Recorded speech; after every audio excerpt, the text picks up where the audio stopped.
हिंदू धर्म, साहित्य और वेद ग्रंथों में नर्मदा नदी को कलयुग की मोक्षदायिनी नदी कहा जाता है। नर्मदा नदी का मध्य प्रदेश से अटूट संबंध है। अपने उद्गम से समागम तक का सबसे अधिक सफर नर्मदा मध्य प्रदेश से ही तय करती है। लेकिन नर्मदा पिछले कुछ सालों से लगातार बढ़ते प्रदूषण और अवैध रेत उत्खनन के कारण अपना अस्तित्व खोते जा रही थी, जिसको लेकर अब तक शासन और प्रशासन स्तर पर चलाई गई योजनाएं बेअसर साबित हुई। लेकिन महज 2 महीने के लॉकडाउन में नर्मदा प्रदूषण मुक्त हो गई।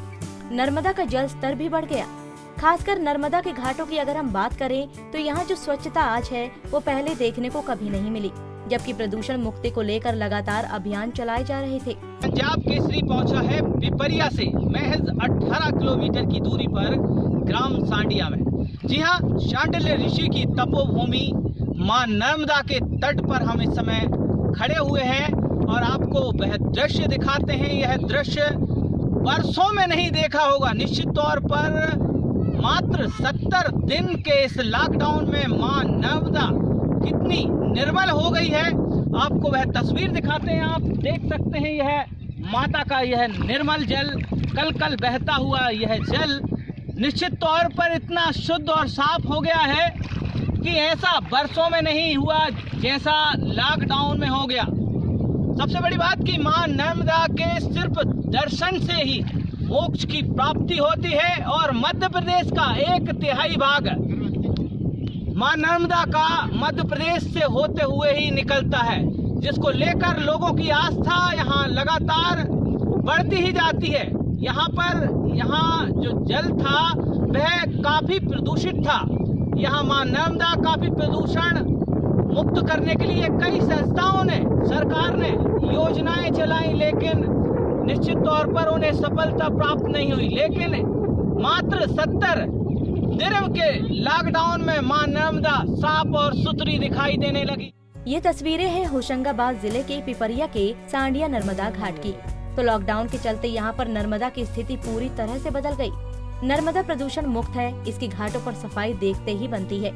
स्थानीय लोगों का कहना है कि लॉकडाउन के कारण बिना सफाई किए नर्मदा अपने मूल अस्तित्व में आ गई और इसका जल स्तर भी तेजी से बढ़ने लगा।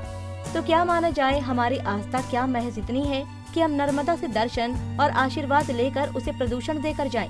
क्योंकि हाल दशा तो यही सब बयां कर रही है। अगर ऐसा है तो हमें आज ये संकल्प लेना होगा कि नर्मदा को प्रदूषण मुक्त बनाने के लिए हम लॉकडाउन के बाद भी हम नियमों का पालन करेंगे, तभी हम अपनी इस धरोहर को बचाने में सफल हो पाएंगे। लॉकडाउन के बाद आज पहली बार मां रेवा के दर्शन करने का मुझे सौभाग्य प्राप्त हुआ है। मैं देख रहा हूँ कि यहाँ पे इतना निर्मल जल मेरी उम्र में मैंने पहली बार देखा है, इतना साफ सुथरा। और सबसे बड़ी बात में एक चीज़ का मुझे बहुत बड़ा आश्चर्य है कि हर साल जब यहाँ से ये सामने पुल है, यहाँ से निकलने में यहाँ जब स्नान के लिए हम लोग आते थे तो नर्मदा जी का जल स्तर काफ़ी कम हो जाता था।